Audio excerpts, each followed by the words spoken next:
सनातन धर्म ज्ञान गंगा चैनल में आप सभी का स्वागत है। मेरे प्यारे कृष्ण भक्तों, आप सभी को जय श्री कृष्णा। श्री भगवान आप सभी का जीवन आनंदमय, मंगलमय तथा भक्तिमय करें, ऐसी श्री भगवान जी से प्रार्थना है। मेरे प्यारे कृष्ण भक्तों, सनातन धर्म ज्ञान गंगा चैनल में इस वक्त हम लोग श्रीमद् भगवद गीता के ज्ञान को हिंदी सरल रूप में समझ रहे हैं, जिसके तहत हम अध्याय 2 के श्लोक 59 तक समझ चुके हैं। आज हम अध्याय 2 के ही श्लोक 70 को हिंदी सरल रूप में समझने का प्रयास करते हैं। जय श्री कृष्णा। मेरे प्यारे कृष्ण भक्तों, अध्याय 2 के श्लोक 59 में भगवान श्री कृष्ण जी ने हमें स्थित प्रज्ञ मुनि और संसारिक मनुष्य के विषय में भेद बताया है। उन्होंने यह समझाया है कि क्या फ़र्क है एक संसारिक मनुष्य में और स्थित प्रज्ञ मुनि में। वास्तव में स्थित प्रज्ञ मुनि के अपने ज्ञान से ये सच देखता है कि जो ये संसारिक मनुष्य संसार में सुख वैभव की कामना में जीवन जी रहा है और जीवन भर धन वैभव एकत्र करने के प्रयास में जीवन जी रहा है, वास्तव में ये सब तो नाशवान है। मृत्यु के साथ ये सब छूट जाने हैं और उस संसारिक मनुष्य को अगले जन्म में खाली हाथी जाना है। तो इस सत्य को देखते हुए, इस प्रयास में करते हुए संसारिक मनुष्य का जो दिन है उसको स्थित प्रज्ञ मुनि रात्रि के समान देखता है, क्योंकि रात्रि में देखा हुआ सपना कभी सच नहीं होता। आँख खुलने पर वो सपना टूट जाता है।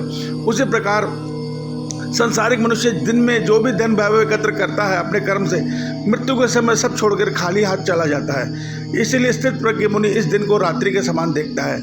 मगर वही स्थित प्रज्ञ मुनि जब रात्रि में सब सो रहे होते हैं, उस एकांत काल में अपने मन को अपने ईश्वर से जोड़कर अपने ईश्वर को पाने का प्राप्त करता है। आज उससे आगे अध्याय 2 के श्लोक 70 में भगवान श्री कृष्ण जी उसी स्थित प्रज्ञ मुनि की तुलना समुद्र अर्थात सागर से कर रहे हैं। भगवान कहते हैं कि जिस प्रकार सागर में इस संसार की अनेकों नदियाँ, अनेकों जल स्रोत आकर मिलते हैं, उसके बाद भी सागर कभी भी अपनी सीमाओं का उल्लंघन नहीं करता, वो अपनी सीमाओं में सदैव रहता है।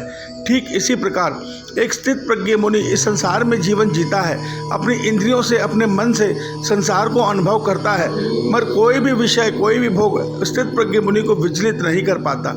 समस्त भोग और समस्त विषय उसके अंदर आकर सिमट जाते हैं, उसको विचलित किए बिना। वो सबको देखते हुए, अनुभव करते हुए भी एक निष्ठ अपने परमात्मा में स्थिर रहता है। उसका एक ही प्रयास होता है कि मेरा मन सदैव अपने ईश्वर में रहे, और वो अपने ईश्वर के परमानंद में जीवन जीता हुआ आसानी से ईश्वर को पा लेता है। मेरे प्यारे कृष्ण भक्तों, ऐसे स्थित प्रज्ञ मुनि हमारे नानक देव जी हैं, जिनको हम देख सकते हैं, जो संसार में जीवन जीते हुए भी संसार से विरक्त थे, जिनका एक ही मकसद था ईश्वर। केवल वो एक ओंकार ईश्वर को ही पाने के लिए प्रयास में जीवन जीते थे। इतना ही नहीं, वो शरीर से कर्म योगी थे। ज्ञान होते हुए, भगवान में उनका मन रमा होते हुए भी उन्होंने भारतवर्ष में कोने कोने में घूमकर ईश्वर का ज्ञान सबको बांटा, सबको ये सत्य समझाया कि वास्तविक ईश्वर सबके हृदय में विराजमान है, आप उनको वहीं पा सकते हो।